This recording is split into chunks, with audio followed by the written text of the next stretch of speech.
اعوذ باللہ من الشیطان الرجیم بسم اللہ الرحمن الرحیم الحمد للہ رب العالمین والصلاة والسلام علی سید الانبیاء والمرسلین وخاتم النبیین اللہم صلی علی شفیع المذنبین سیدنا و مولانا و مرشدنا و راحت قلوبنا و طبیب ظاہرنا و باطنا محمد وعلی آلہ و اصحابہ و ازواجہ و اہل بیتہ و اولیاء امتہ و اہل طاعتہ اجمعین الی یوم القیامت لا ریب فیہ۔ معزز ناظرین، السلام علیکم ورحمۃ اللہ وبرکاتہ۔ جاذب پبلیکیشنز میں خوش آمدید۔ میں محمد سعید جاذب آپ کی خدمت میں حاضر ہوں۔ تعلیم القرآن کا سلسلہ جاری ہے اور میں آپ کی خدمت میں سورۃ النساء کی تفصیلات و تشریحات کے ساتھ حاضر ہوں۔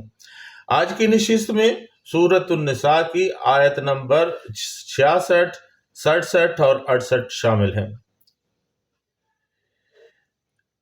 ارشاد باری تعالیٰ ہے وَلَوْ أَنَّا كَتَبْنَا عَلَيْهِمْ أَنِ اقْتُلُوا أَنفُسَكُمْ أَوْ اخْرُجُوا مِنْ دِيَارِكُمْ مَا فَعَلُوهُ إِلَّا قَلِيلٌ مِّنْهُمْ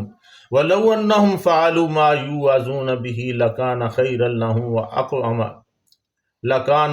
لَّهُمْ وَأَشَدَّ تَثْبِيتًا وَإِذًا لَّآتَيْنَاهُم مِّن لَّدُنَّا أَجْرًا عَظِيمًا وَلَهَدَيْنَاهُمْ صِرَاطًا مُّسْتَقِيمًا۔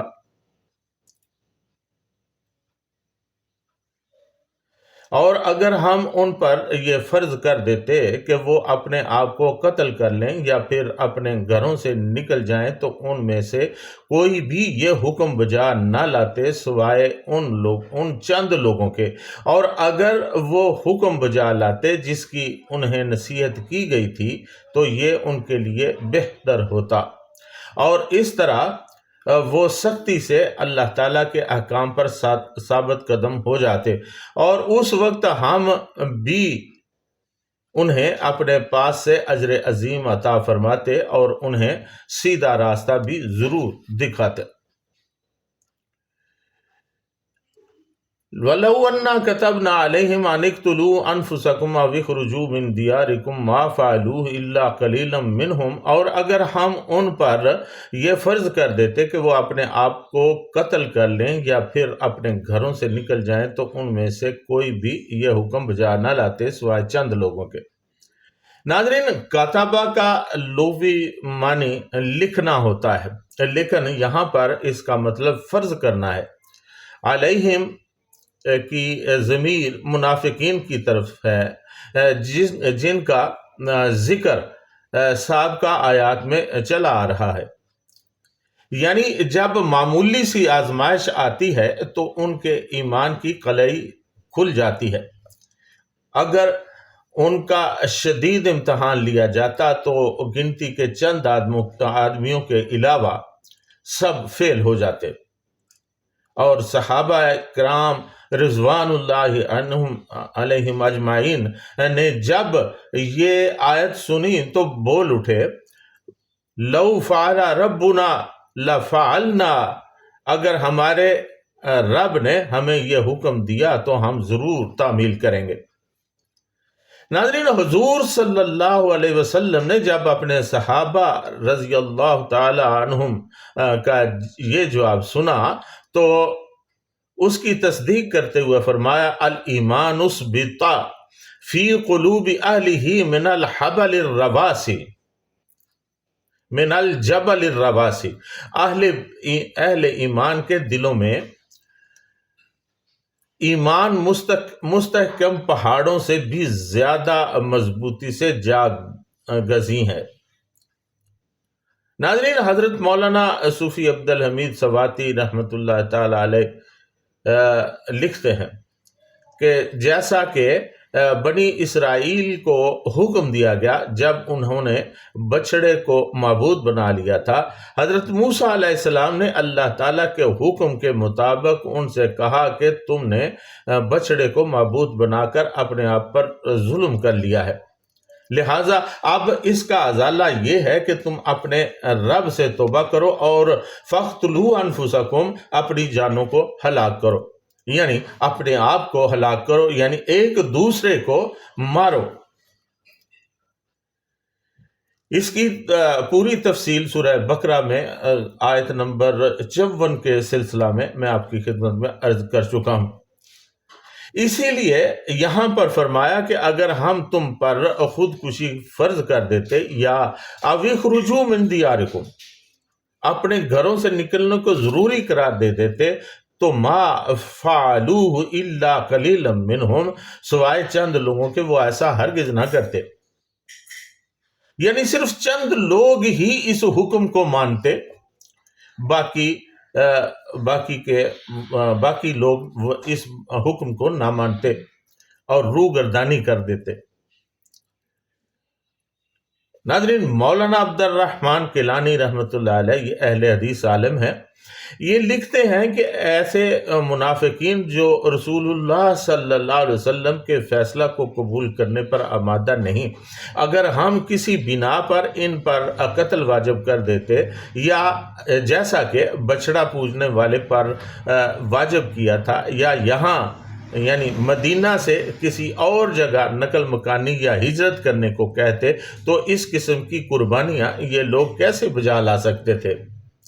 اور اگر یہ لوگ اللہ اور اس کے رسول صلی اللہ علیہ وسلم کے احکام کے سامنے سر تسلیم خم کر دیتے، تو ان کی منزل مقصود قریب تر ہو جاتی اور یہ بہرحال فائدے میں رہتے،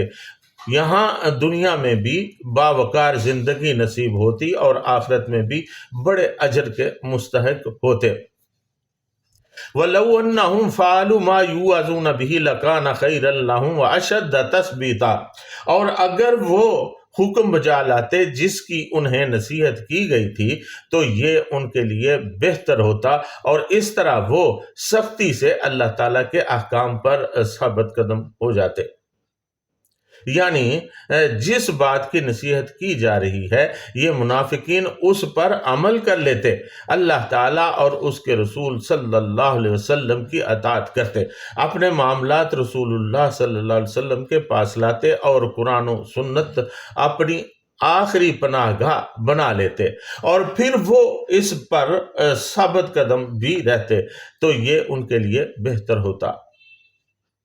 دنیا میں بھی انہیں کامیابی ملتی اور آخرت میں بھی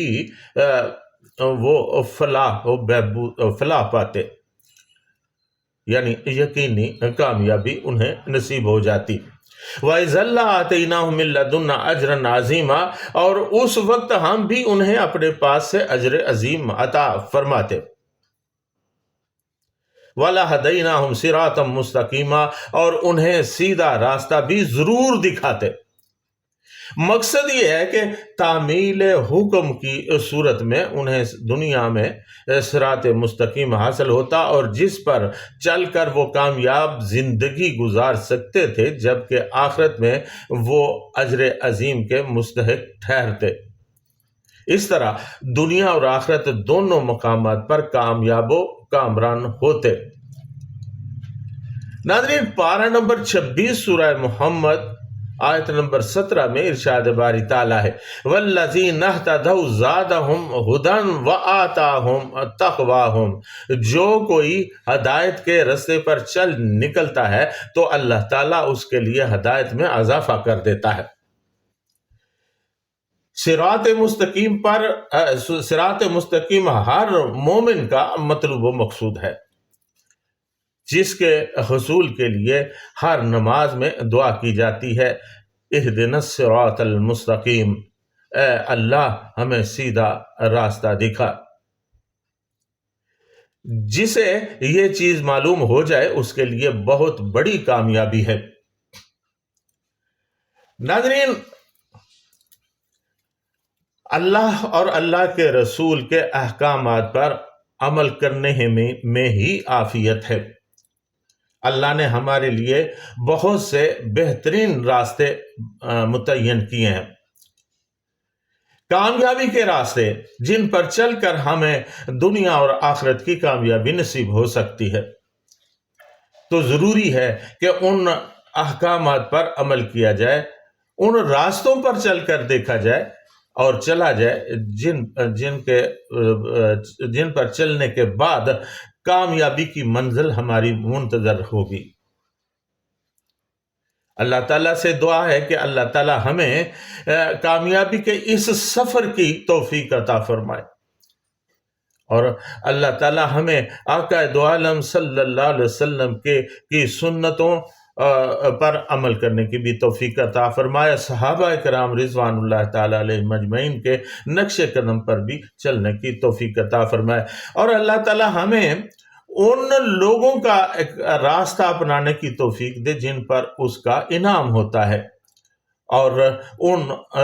لوگوں کے راستے سے بچائے جن پر اس کا غضب ہوتا ہے۔ اور ناظرین، یہ دعا بھی ہے کہ اللہ تعالی ہمیں شر شیطان سے بچائے اور شر نفس سے بھی بچائے۔ اس کے ساتھ ہی آج کی نشست میں آپ سے اجازت، وما علینا الا البلاغ المبین۔